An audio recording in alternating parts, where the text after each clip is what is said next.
Hola, saludos, gracia y paz. Estamos esta vez muy motivados a seguir adelante con el estudio que hemos emprendido ya hace 2 semanas atrás acerca de por qué creer en el Señor Yeshua. Comenzamos hablando acerca de la referencia que en el Antiguo Testamento había acerca del Señor, cómo los profetas fueron hablando de Él en innumerables pasajes, aunque solamente nosotros tocamos algunos acá por cuestión de tiempo. Sabemos que hay muchas más exposiciones del anuncio de la venida del Señor Yeshua en los tiempos en que Él lo hizo, cuando vino a solucionar el pecado. Luego tocamos el tema del nombre del Señor. ¿Por qué creer en el Señor esta vez relacionado con el nombre? ¿Por qué el nombre es tan importante para creer en Él? Y estas dos exposiciones están en la internet y les dejaremos unas tarjeticas por acá arriba para que usted sepa dónde tocar para ir a la exposición de este tema. En esta oportunidad vamos a estar hablando de por qué creer en el Señor Yeshua, pero tocando acerca de lo extraordinario que fue el ambiente alrededor del Señor Yeshua mientras Él estuvo entre nosotros. Todo lo que le rodeó a Él era siempre extraordinario, y esto es una gran motivación, una grande motivación para entender por qué debemos creer en Él. Vamos a hablar de el nacimiento sencillo del Señor. Vamos a ir para ello y le invito a que usted acceda a su Biblia, esta vez en el capítulo 2 del Evangelio de Lucas. En el capítulo 2 y vamos a ir tocando el momento de la llegada del Señor. Vamos a estar leyendo entre los versículos 1 al 7. Vayamos entonces a leer. Aconteció en aquellos días que se promulgó un edicto de parte de Augusto César que todo el mundo fuese empadronado. Este primer censo se hizo siendo Cirenio gobernador de Siria. E iban todos para ser empadronados, cada uno a su ciudad. Y José subió de Galilea, de la ciudad de Nazaret, a Judea, a la ciudad de David, que se llama Belén, por cuanto era de la casa y familia de David, para ser empadronado con María, su mujer, desposada con él, la cual estaba encinta. Y aconteció que estando ellos allí, se cumplieron los días de su alumbramiento, y dio a luz a su hijo primogénito, y lo envolvió en pañales, y lo acostó en un pesebre, porque no había lugar para ellos en el mesón. En este punto debemos recordar que dentro de ese ambiente extraordinario que envolvió la venida del Señor Yeshua en la primera oportunidad, está la venida de un ángel a hablar con su madre María, el ángel Gabriel. Para mí, pues, el ángel de las relaciones sociales de Dios, porque él era siempre quien visitaba a los humanos para darle algún anuncio, como también lo hizo, por ejemplo, con el profeta Daniel. En Lucas capítulo 1, versículo 31, encontramos que la palabra de Dios dice de esta manera. Entonces, voy a leer desde el 30, dice: entonces el ángel le dijo: María, no temas, porque has hallado gracia delante de Dios, y ahora concebirás en tu vientre y darás a luz un hijo, y llamarás su nombre Yeshua, que significa Yahweh salva, o la salvación de Yahweh. En la importancia del nombre, como lo comentamos en nuestro video anterior. De tal manera que un ángel vino a anunciarle a María el nacimiento de sus hijos. Solamente en algunos momentos extraordinarios en la Biblia encontramos que el ángel venía para anunciar un nacimiento, como lo hicieron también cuando Sara iba a concebir a Isaac de su esposo Abraham. Luego, este este ángel le dice a María lo siguiente: este será grande y será llamado Hijo del Altísimo, y el Señor Dios le dará el trono de David su padre, y reinará sobre la casa de Jacob para siempre, y su reino no tendrá fin. Miremos lo extraordinario del anuncio que está haciendo el ángel a María. ¿Acaso ha habido esto en algún otro momento con otra persona? ¿Acaso alguno de los que gobiernan el mundo o de los que han gobernado anteriormente han tenido un anuncio anticipado de su gobierno y de su persona, diciendo que sería llamado Hijo del Altísimo y que el Señor Dios le daría el trono de David su padre? Si hay una razón por la cual, si usted está buscando una razón por la cual creer en el Hijo de Dios, Yeshua, que comúnmente se le conoce como Jesús, pero ese no es un nombre verdadero, no es un nombre original, porque nada significa el nombre de Jesús, pero el nombre de Yeshua sí significa Yahweh salva. ¿Ha habido algún anuncio anticipadamente de alguno de los gobernantes de este mundo como lo hubo con el Señor Yeshua? Yo creo que no. Sigamos leyendo entonces acerca del nacimiento y de lo extraordinario del Señor Yeshua. Por ejemplo, el glorioso anuncio de su llegada. Eso también lo encontramos aquí en el Evangelio según Lucas. Vamos a leer en el capítulo 2, versos 13 y 14. Allí dice lo siguiente: repentinamente apareció con el ángel una multitud de las huestes celestiales. Imaginémonos esto, la gloria del anuncio que iban a hacer, que allí donde estaban los pastores en aquel lugar, aparecieron huestes, es decir, una gran cantidad de ángeles. Dice, una multitud de las huestes celestiales que alababan a Dios y decían: gloria a Dios en las alturas y en la tierra paz, buena voluntad para con los hombres. Este anuncio venía porque el nombre del Señor enfocaba su obra, y el nombre dice Yahweh salva. Quiere decir esto que Dios estaba teniendo buena voluntad para con los hombres, porque estaba propiciando el medio de salvación. ¿Hay algo más extraordinario que esto?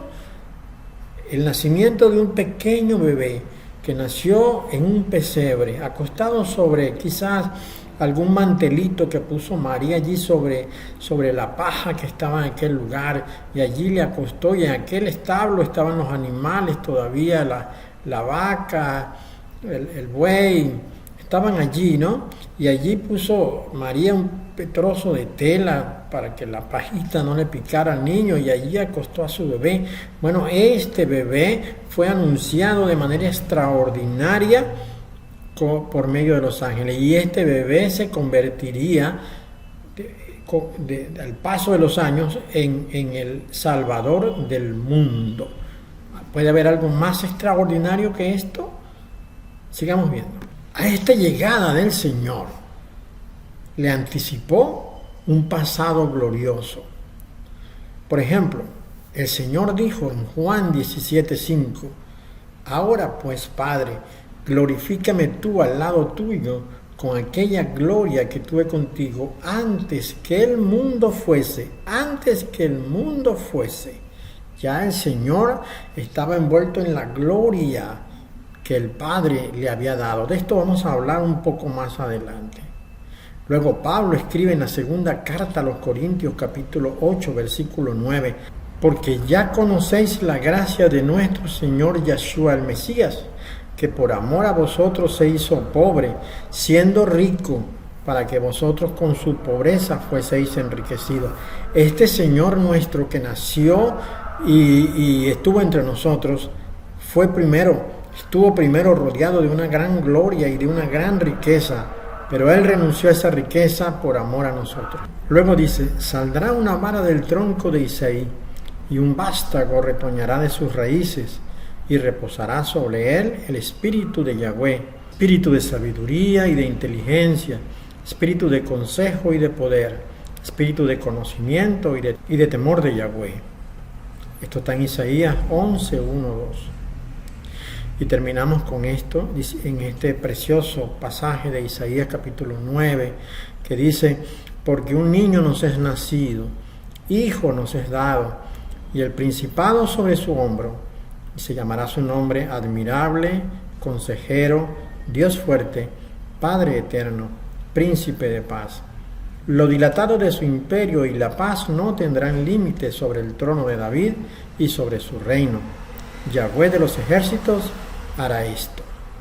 Estos son anuncios previos que nos hablaban de ese ser que iba a nacer sobre esta tierra, que nos traería salvación, pero que su vida estaría rodeada siempre de lo extraordinario. Y extraordinario fue que desde los tiempos antiguos, muy anticipadamente, ya se nos hablaba de lo que Él sería, de su obra extraordinaria. Recordemos este pasaje de nuevo. Se llamará su nombre admirable, consejero, Dios fuerte, Padre eterno, príncipe de paz. Y dice que lo dilatado de su imperio y la paz no tendrán límite sobre el trono de David y sobre su reino. Es un anuncio a los judíos, pero también es a nosotros, porque a nosotros, los que no somos judíos de nacimiento, nos alcanzó la gracia de Dios por medio precisamente del Señor Yeshua. Ahora veamos este pasaje de su niñez extraordinaria. Dice Lucas capítulo 2, versos 46, 47 y el 49. Dice lo siguiente: y aconteció que 3 días después le hallaron en el templo, porque tenemos que decir que sus papás le estaban buscando. Ellos habían estado en una celebración, en una fiesta. Dice, iban sus padres todos los años a Jerusalén en la fiesta de la Pascua. Estaban celebrando la Pascua. Bueno, en una Pascua moriría el Señor 21 años después de este momento, ¿verdad? Porque dice, y cuando tuvo 12 años, subieron a Jerusalén conforme a la costumbre de la fiesta. Al regresar ellos, acabada la fiesta, se quedó el niño Yeshua en Jerusalén, sin que lo supiesen José y su madre. Y pensando que estaba entre la compañía, anduvieron camino de un día y le buscaban entre los parientes y los conocidos. Pero como no le hallaron, volvieron a Jerusalén buscándole. Y aconteció que 3 días después le hallaron en el templo, sentado en medio de los doctores de la ley, oyéndoles y preguntándoles. Y todos los que le oían se maravillaban de su inteligencia y de sus respuestas. Cuando le vieron, se sorprendieron y le dijo su madre: Hijo, ¿por qué nos has hecho así? He aquí tu padre y yo te hemos buscado con angustia. Entonces él les dijo: ¿por qué me buscabais? ¿No sabíais que en los negocios de mi padre me es necesario estar? Mas ellos no entendieron esta palabra.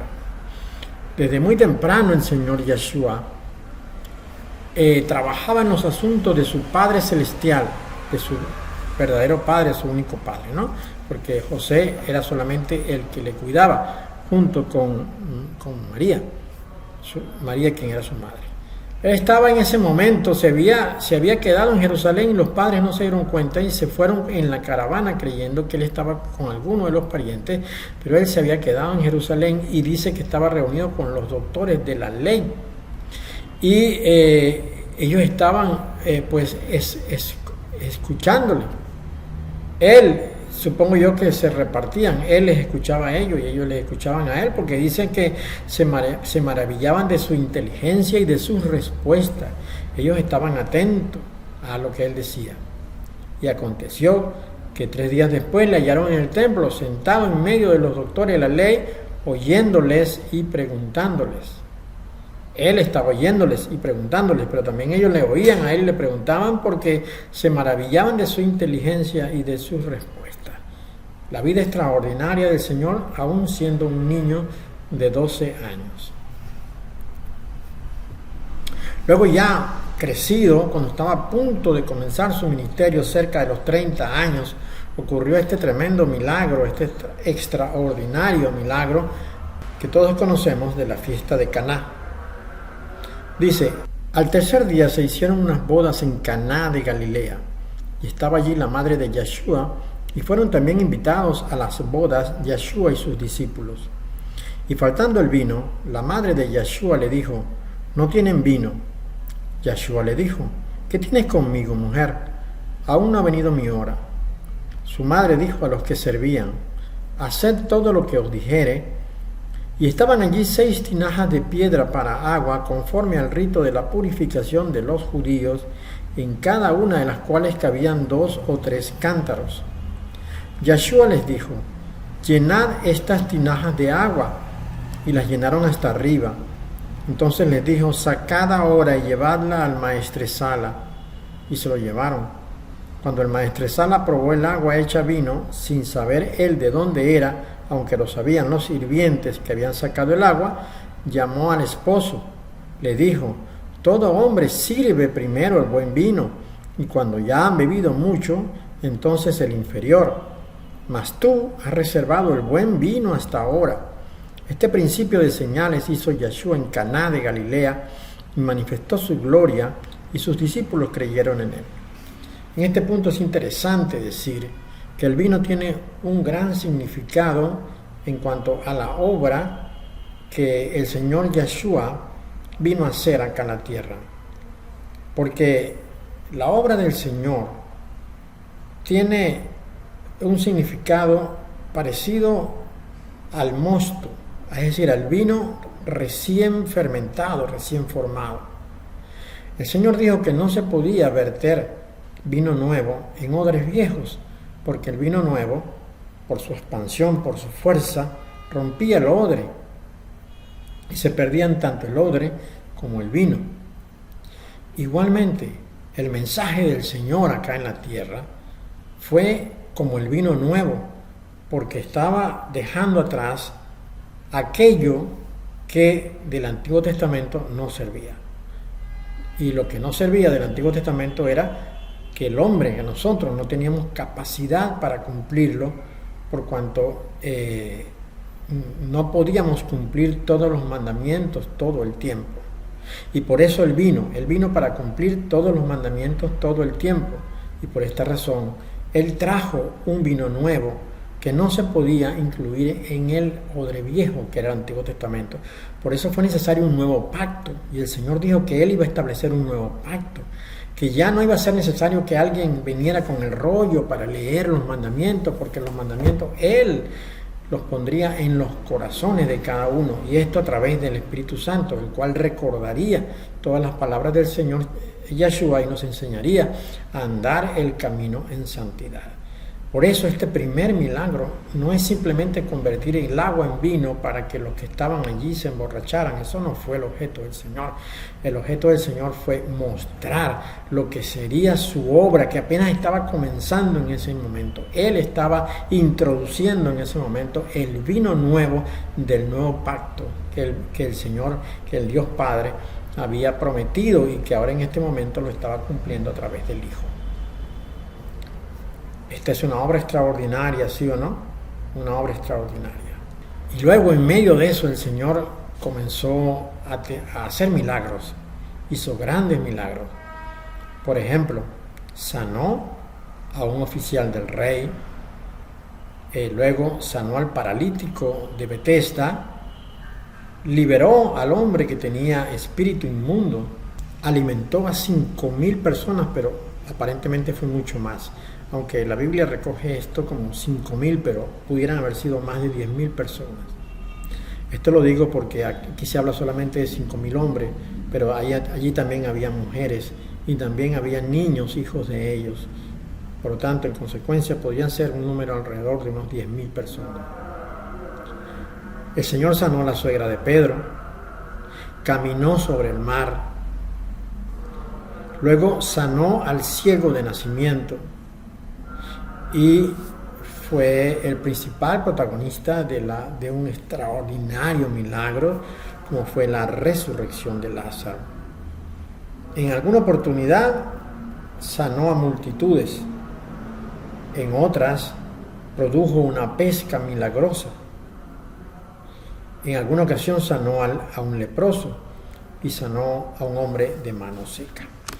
Ahora, para entender por qué el Señor Yeshua hacía milagros, tenemos que ubicarnos en el inicio de la obra del Señor, cuando el Bautista Juan el Bautista, comenzó a predicar sobre esta tierra. Él decía: arrepentíos, porque el reino de los cielos se ha acercado.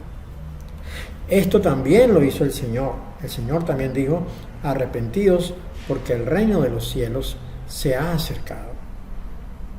Luego, en otro momento, sucedió algo maravilloso. El Señor había sanado a alguien y le acusaban que esa sanidad la había hecho por Beelzebú. Y entonces el Señor le dijo esto: si por el dedo de Dios echo yo fuera los demonios, ciertamente el reino de Dios ha llegado a vosotros.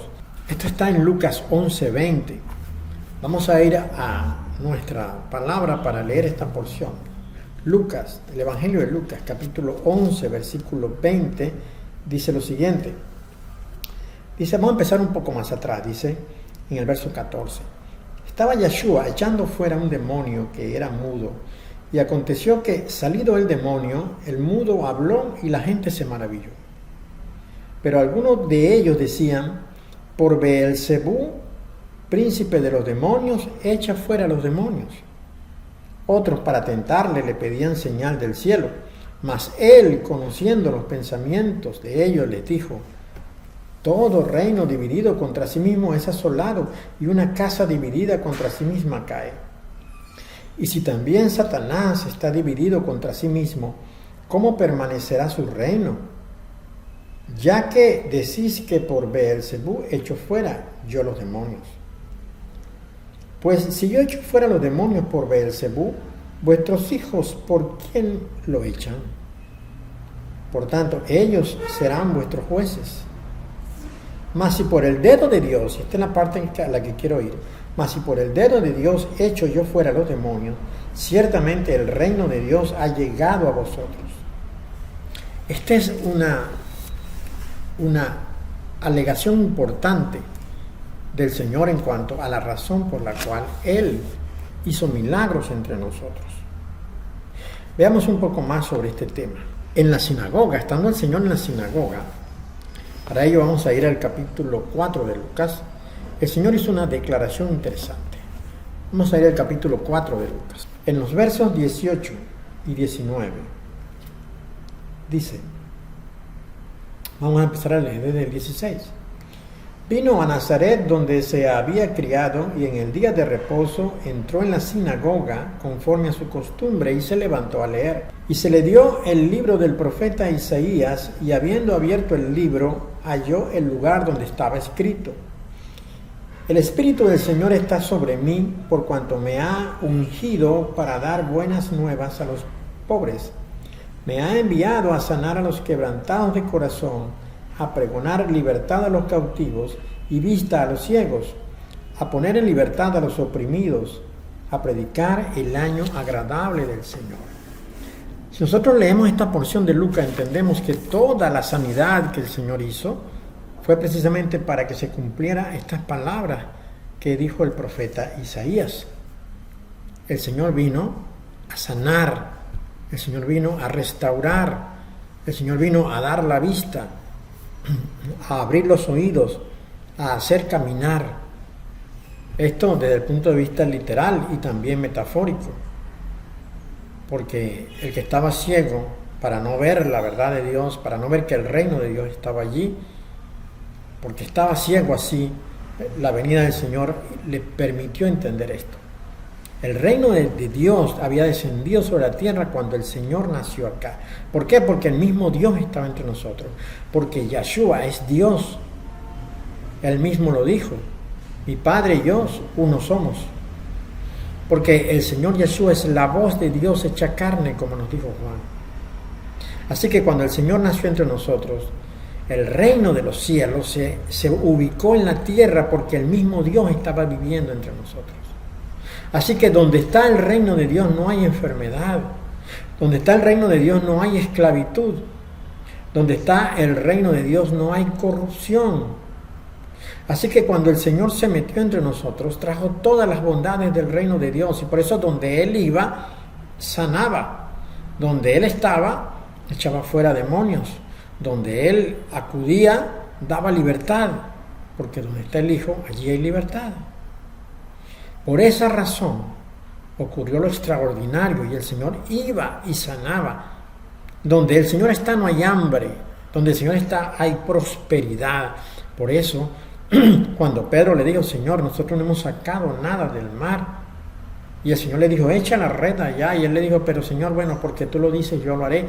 Y lanzó la red y sacó toda la red llena de peces que hasta sus compañeros le ayudaron y casi se hundían las lanchas donde ellos estaban de la cantidad de peces que sacaron.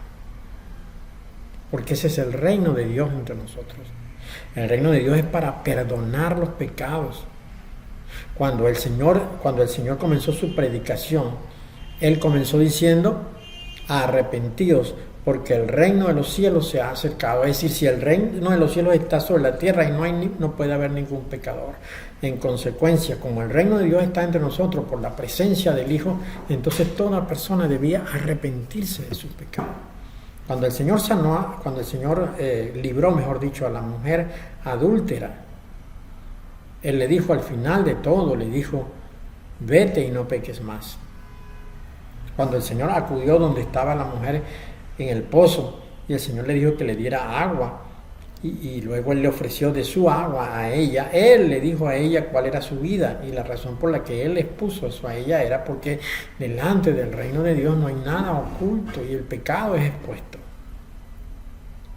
Por esta razón Él sanaba, porque lo extraordinario siempre le acompañó al Señor. Si uno necesita tener una explicación para ser redarguido, para ser convencido de que el Señor es el verdadero enviado de Dios a este mundo para para dar salvación. Bueno, vayamos a la palabra de Dios, porque aquí está toda la obra del Señor y están todos los milagros que Él hizo. Los milagros hablan de que Él trajo el reino de Dios cuando estuvo entre nosotros. Ahora, el reino de Dios se ha quedado aquí en la tierra en la iglesia verdadera. La iglesia verdadera, donde hay un creyente que vive según el Espíritu Santo, que vive conforme al mandato del Espíritu Santo, allí está Dios. Es extraordinario todo esto. Ahora vayamos al momento cuando el Señor puso su vida. Es decir, cuando el Señor experimentó la muerte.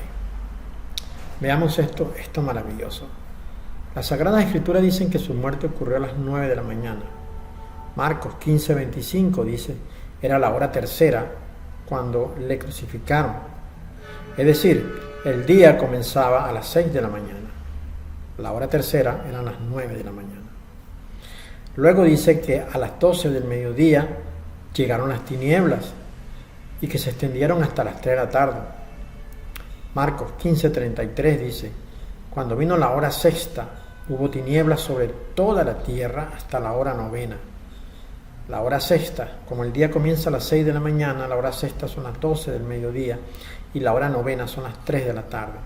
Es decir, cuando el Señor pues estaba muriendo o iba a morir, a las 12 del día, que es cuando el sol está en su máxima expresión, cuando el sol está dando más fuerte sobre la tierra, cuando la luz del sol es la más intensa, en la zona que se está considerando en ese momento, llegaron las tinieblas. Era la hora de las tinieblas. Era la hora que había pactado o que había estratégicamente ideado el diablo. Pero el Señor, el Padre, permitió que fuera a las 12 del mediodía, la hora en que las tinieblas llegaron al momento, a ese lugar donde Él estaba. Cuando vino la hora sexta, hubo tinieblas sobre toda la tierra hasta la hora novena. Luego, entre las 3 y las 4 de la tarde, el Señor muere.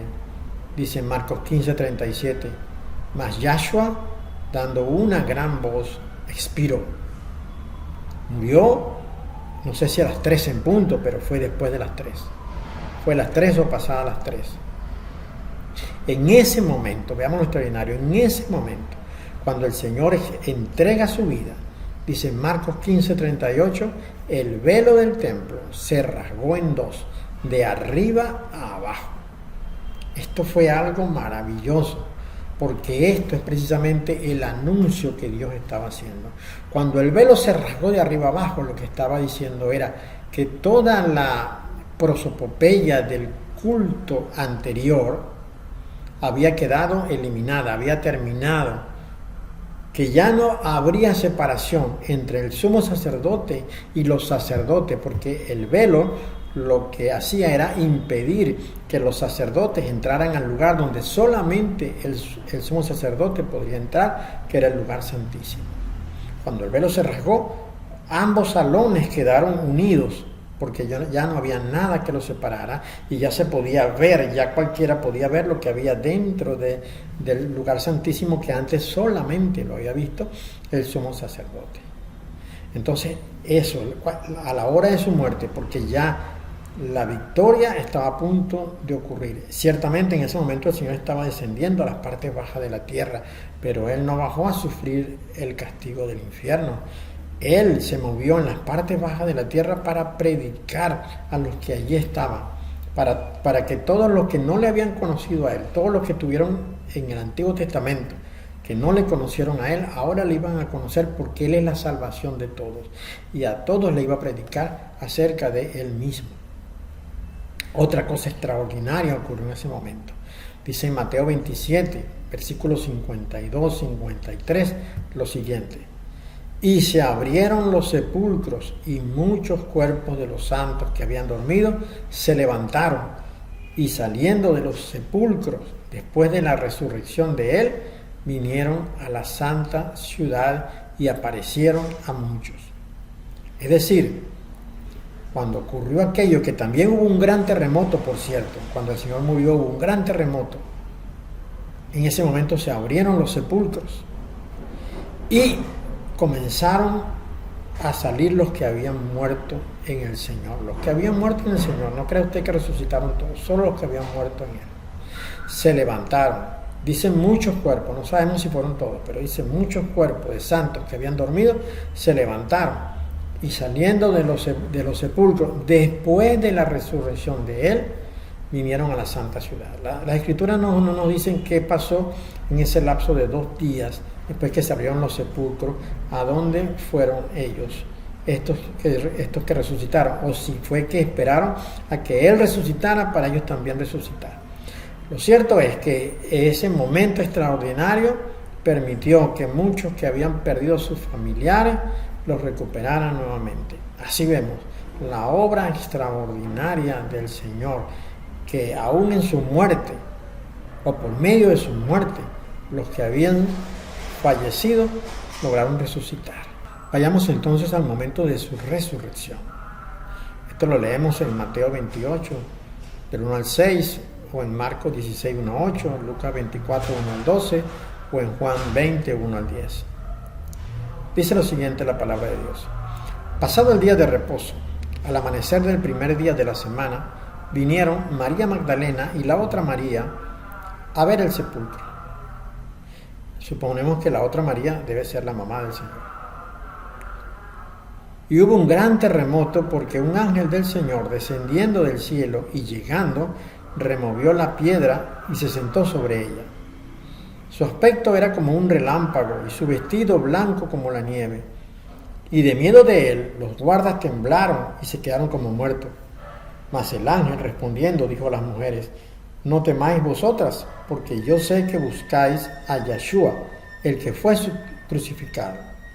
Entonces dice el ángel: no está aquí, pues ha resucitado, como dijo. Venid, ved el lugar donde fue puesto el Señor. Y seguramente el ángel le hizo pasar a las 2 Marías y le mostró que ya no estaba el cuerpo allí. En otra porción, en otro de los evangelios dice que estaban los lienzos allí, pero Él ya no estaba. Había resucitado. Él mismo resucitó por la obra del Espíritu Santo en Él. Le sacó del lugar de los muertos, recuperó su cuerpo y subió a la presencia del Padre. ¿No es esto extraordinario? ¿Ha escuchado usted de alguna otra persona que haya hecho esto?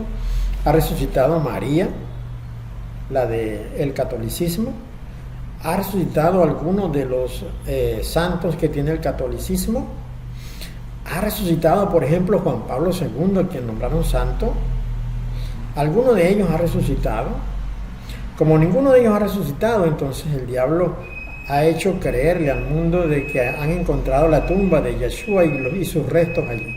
Estos canales perversos que le sirven a la élite Illuminati, como Nacho y Discovery Channel y estos canales, han sacado pues unos documentales donde dicen que encontraron la tumba de Yeshua y sus restos. Falso de toda falsedad, una burda mentira para engañar al mundo entero. Porque, bueno, y tampoco lo logran engañar porque la gente no cree eso. Nadie ha creído esto, pues, porque yo creo que todos saben que el Señor Jesús así resucitó y que está a la diestra del Padre esperando su momento para regresar por segunda vez a la tierra. Lo maravilloso de la resurrección del Señor es que nos anuncia a nosotros, los que creemos en Él, que también resucitaremos. Porque así como Él resucitó, nosotros también lo haremos por la misericordia del Padre. Con el poder con que el Señor salió de la tumba, también nosotros lo haremos. Y si nosotros no hemos muerto, para el momento que Él venga, entonces simplemente seremos arrebatados junto con los que resuciten para encontrarnos con ellos en el aire. Y en el momento del viaje para subir a las nubes para encontrarnos con el Señor, nuestro cuerpo será transformado de este cuerpo de pecado, que Pablo lo llamó el cuerpo de la humillación nuestra, al cuerpo glorioso del Señor, que no tiene ya concupiscencia. La concupiscencia habrá quedado como un asunto del pasado, como un asunto del cuerpo de muerte, que es el que habitamos en este momento. Y la resurrección de los santos también forma parte de lo extraordinario del Señor. El apóstol Pablo escribió en la primera carta a los Corintios, capítulo 15, versículos 20 al 23, lo siguiente: Mas ahora Cristo ha resucitado de los muertos, primicia de los que durmieron es hecho. Porque por cuanto la muerte entró por un hombre, también por un hombre la resurrección de los muertos. Porque así como en Adán todos mueren, también en Cristo todos serán vivificados, pero cada uno en su debido orden. Cristo las primicias, luego los que son de Cristo en su venida. Esto es un anuncio, esta es una maravillosa exhortación. Convendría preguntarnos en este momento, ¿por qué el Señor tuvo que morir? La razón por la que Él tuvo que morir es mucho más técnica. Veamos algunos escritos de Pablo. Por ejemplo, en la segunda carta a los Corintios, capítulo 5, versículo 14, dice: si uno murió por todos, luego todos murieron. Esto es un asunto técnico, pero muy importante. ¿Por qué? Porque Él es la voz de Dios. Por medio de Él fueron hechas todas las cosas. Y por causa de Él, que es la voz de Dios, pueden ser reconciliadas todas las cosas.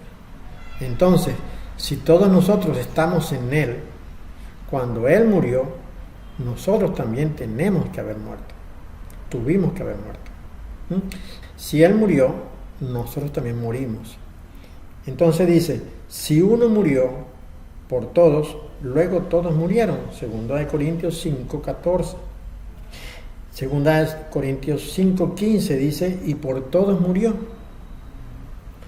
Luego Gálatas, capítulo 2, versículo 20, dice, con Cristo estoy juntamente crucificado. Esto podemos leerlo y pasar por encima de él sin prestarle mucha atención, pero tiene una enorme porción de unción, este escrito. Es una gran verdad allí, ¿no? Dice, con Cristo, es decir, con el ungido, con el Mesías, estoy juntamente crucificado. Es decir, no solamente fue crucificado Él, sino que fuimos crucificados nosotros. Por eso Él murió. Él murió porque cuando Él murió, nosotros también lo hicimos. Esto es importante, ¿no? Luego dice en Colosenses 1:20, dice, y por medio de él reconciliar consigo todas las cosas. Es decir, que como todo estaba incluido en él, por cuanto toda la creación habita en él y se sostiene en él, entonces cuando él murió, todas las cosas murieron, pero cuando él resucitó, todas las cosas resucitaron. Y él pudo, por su sangre derramada en la cruz, reconciliar, porque él es el propiciatorio, él es la caporet. Lo que era la caporet en tiempos del Antiguo Testamento, lo es el Señor ahora en tiempos del Nuevo Testamento.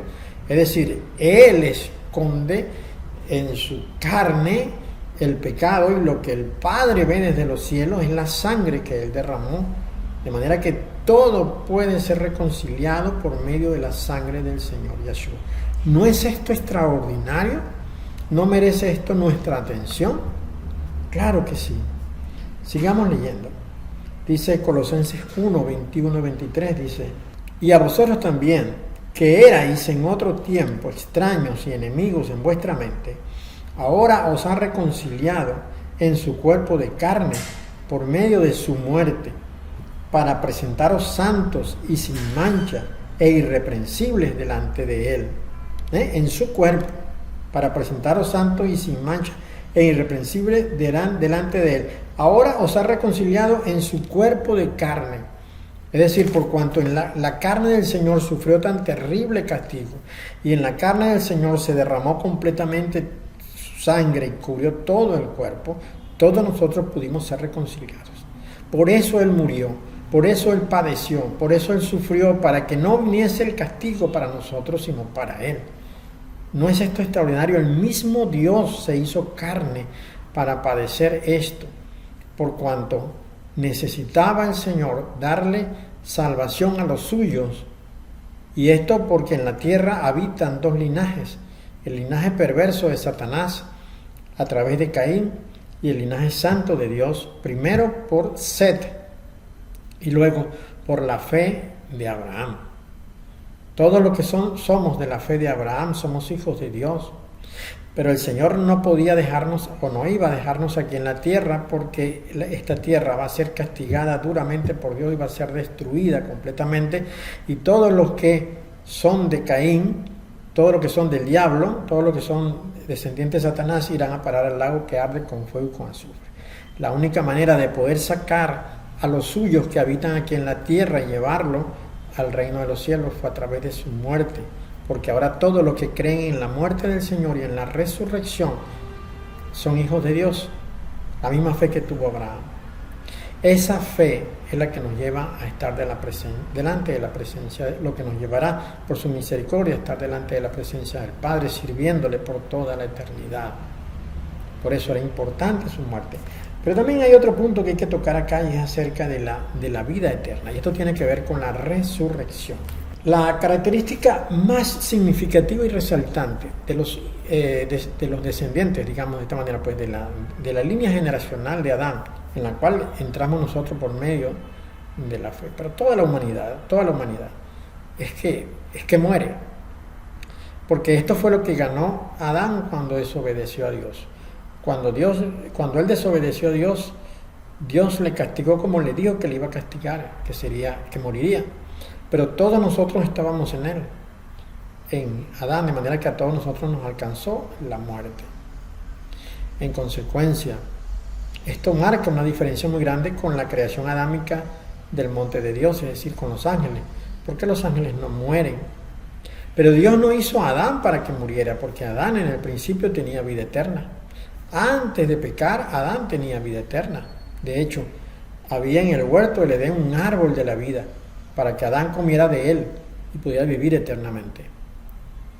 Pero a Adán se le prohibió el acceso al árbol de la vida una vez que pecó. Y como no pudo comer del fruto del árbol, entonces murió. Y cuando él murió, todos nosotros también murimos. Ahora, Dios se proponía darnos vida eterna. Y para darnos vida eterna, tenía que haber una manera de obtener esa vida eterna, de lograr esa vida eterna. Y para ello vino el Hijo a este mundo, para ello el Hijo vivió entre nosotros, para hacernos partícipes de esa vida eterna. Entonces, cuando el Señor resucitó de los muertos, nos anunció a nosotros, como ya hemos leído acá en primera carta a los Corintios 15, 20, 23, que nosotros también resucitaríamos. Pero no resucitaríamos para morir después, resucitaríamos para tener vida eterna. Y el Señor, hablando a Nicodemo, le dijo: de tal manera amó Dios al mundo, que ha dado a su Hijo unigénito, para que todos los que en Él creen no mueran, sino que tengan vida eterna.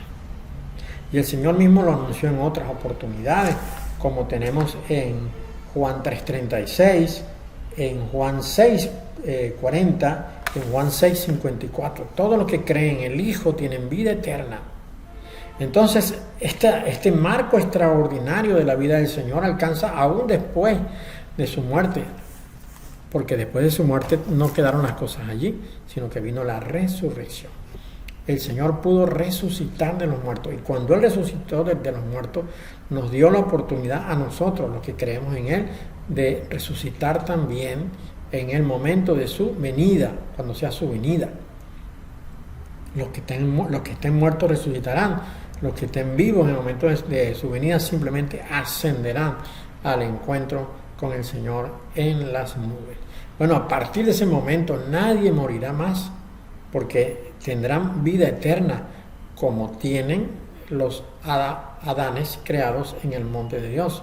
Aunque de los Adanes creados en el monte de Dios, una gran porción, la tercera parte de ellos, ha sido enviado a otro tipo de muerte, que es el castigo en el fuego que arde para siempre, que es el lago que Dios va a inaugurar en ese momento, el lago que arde con fuego y con azufre, donde serán enviados todos los de la bestia, todos los que no están escritos en el libro de la vida, que adoran a la bestia, todos los que adoran a Satanás, serán enviados a ese lugar, y también será enviado Satanás mismo con sus ángeles que le sirvieron en todo este tiempo. Luego de su resurrección, el Señor, para confirmar que había resucitado, se le apareció a sus discípulos. Primero se le apareció a María Magdalena, luego se le apareció a dos que caminaban hacia Emaús, y conversó con ellos un largo trayecto, y aún se quedó con ellos una vez que llegó. Pero luego se le apareció a todos los discípulos, y además durante 40 días se presentó a sus discípulos para enseñarles. Y dice en la primera carta a los Corintios, capítulo 15, versículos 5 al 7, dice: y apareció a Cefas, y después a los 12. Después apareció a más de 500 hermanos a la vez, de los cuales muchos viven aún en ese momento, claro, y otros ya duermen. Después apareció a Jacobo, después a todos los apóstoles, y al último de todos, como a un abortivo, me apareció a mí, dice Pablo. No, Pablo se menospreciaba mucho, ¿no? Como enseñamos en el video anterior, él cambió su nombre de Saulus a Paulus, porque Paulus significa el pequeño. Y él mismo se mencionaba delante de todos como el más pequeño de todos los apóstoles. Bueno, el Señor dio testimonio, y aún a Tomás, que era incrédulo, que había dicho: si no le veo los clavos, si no le veo los huecos, mejor dicho, no le veo los huecos, no creeré. Y el Señor apenas se le apareció esa noche, luego de resucitar, le dijo a Tomás: mira, mete tu dedo aquí, para que pudiera comprobar Tomás de que sí había sido perforado el Señor, y que ese que estaba delante de él era el ungido, el Señor Yeshua, para que creyera. Y le dijo: bienaventurados los que creen sin haber visto, porque tú has creído ahora porque viste, pero bienaventurados los que creen sin haber visto. Así que la vida del Señor queda enmarcada en una gran cantidad de eventos extraordinarios.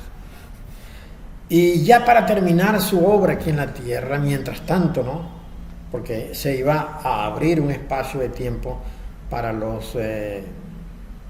la gracia, ¿no? Para recibir a los que no eran del redil de los judíos, los que no son judíos de nacimiento, sino que se hicieron uno con el Señor por causa de su fe. Entonces el Señor le dio un anuncio, le hizo un anuncio.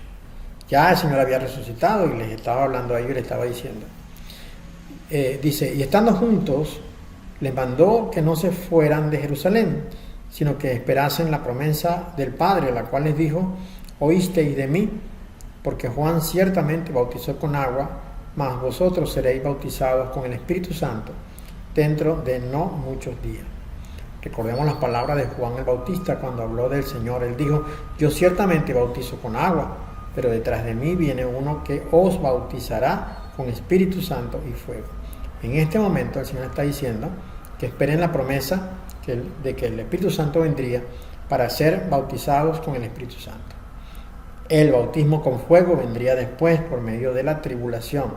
A nosotros también nos viene el tiempo del bautismo con fuego, cuando tengamos que dar testimonio de nuestra fe delante de los que nos persiguen. Luego, cuando estaba aún vivo, y antes de su muerte, obviamente, porque ya él está vivo nuevamente, pero antes de su muerte, Juan capítulo 14, versículos 15 al 18, recoge el momento de cuando el Señor hizo la promesa. Él dijo: si me amáis, guardad mis mandamientos, y yo rogaré al Padre, y os dará otro Consolador, para que esté con vosotros para siempre, el Espíritu de verdad, al cual el mundo no puede recibir porque no le ve ni le conoce. Pero vosotros le conocéis, porque mora con vosotros y estará en vosotros. No os dejaré huérfano, vendré a vosotros, dijo el Señor, ¿no? Es decir, eso significa que el Espíritu Santo vendría a morar en nuestros corazones, como Él lo había prometido, pues, porque nosotros vendríamos a ser templo y morada del Espíritu Santo. Y ese momento se cumplió en el día de Pentecostés. Dice: cuando llegó el día de Pentecostés, estaban todos unánimes, juntos, y de repente vino del cielo un estruendo como de un viento recio que soplaba, el cual llenó toda la casa donde estaban sentados, y se les aparecieron lenguas repartidas como de fuego, asentándose sobre cada uno de ellos, y fueron todos llenos del Espíritu Santo, y comenzaron a hablar en otras lenguas, según el Espíritu les daba que hablase. Esto lo encuentra usted pues en el libro de los Hechos, capítulo 1, versículo 8. Entonces, en ese momento el Señor logró otra gran victoria. Y lo extraordinario le siguió acompañando, aún después que Él ya había subido y estaba en la presencia del Padre. Porque estando en la presencia del Padre ya fue cuando descendió el Espíritu Santo y llenó a los que allí estaban reunidos. Y a partir de ese momento para acá, el Espíritu Santo ha llenado a cada creyente, y cada creyente ha sido confirmado dentro de la iglesia del Señor por la llenura del Espíritu Santo. Esta es otra obra extraordinaria que logró el Señor Yeshua por su vida ejemplar, por su vida meritoria, porque hizo la voluntad del Padre, porque al Padre le agradó todo lo que el Señor Yeshua hizo. Si acaso tú estás buscando una razón para creer en el Señor Yeshua como el verdadero, pues acá tienes esto extraordinario. El Señor murió, el Señor resucitó, el Señor nos dio promesa de que nosotros también resucitaríamos, pero además permitió que el Santo Espíritu de Dios viniera a morar en nosotros. Ahora, lo último que está ocurriendo en este momento es que Él está esperando. El Señor está esperando. Esto también es extraordinario, porque en el Salmo 110:1 leemos: Yahweh dijo a mi Señor: siéntate a mi diestra hasta que ponga a tus enemigos por estrado de tus pies, por alfombra. Es decir, esto es un lenguaje metafórico. Esto quiere decir que los va a barrer, los va a anular hasta tal punto que el Señor, en una demostración de autoridad, los pisará. Serán alfombra para sus pies. Eso está esperando el Señor. En este momento está esperando. Falta muy poco para que esto ocurra, para que todos los descendientes de Satanás por medio de Caín, todos los que en este mundo han perseguido al linaje de Dios, anunciado en Génesis 3:15, los que han causado tanto daño sobre esta tierra, los que han creado un mundo perverso, lleno de corrupción y de pecado y de desobediencia a la voluntad de Dios, todos ellos han de ser perseguidos, todos ellos han de ser acorralados, todos ellos han de ser destruidos por completo. Dice también que el Señor está esperando para destruir a todos los enemigos.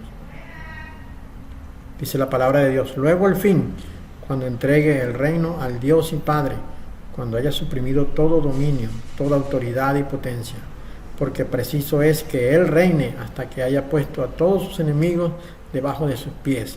Y el último enemigo que será destruido es la muerte. Así pues, la obra extraordinaria del Señor culmina en esta etapa cuando Él regrese sobre esta tierra nuevamente, cuando Él venga nuevamente a establecer su reino milenial entre nosotros y todo lo anterior quede terminado por completo.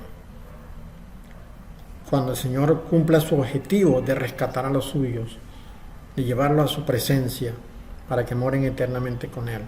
Cuando los suyos sean limpiados y lavados completamente y ya no quede ningún pecado en el corazón del hombre, ningún recuerdo del pecado.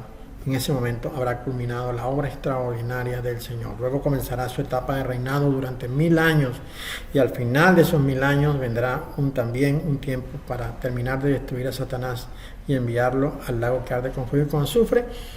Y es cuando esta tierra será destruida, esos cielos serán destruidos y Dios hará una nueva tierra, un nuevo cielo donde Él habitará para siempre. En ese momento Yeshua le entregará el reino al Padre y será todo como el Padre lo pensó al principio, todos juntos con Él, como lo anhelamos. El Señor Yeshua, Él es el escogido de Dios, el precioso escogido de Dios, el Hijo amado del Señor, a quien Él seleccionó para que hiciera su obra aquí en la tierra. Él es el Verbo de Dios hecho carne y Él vino para procurar la salvación de todos.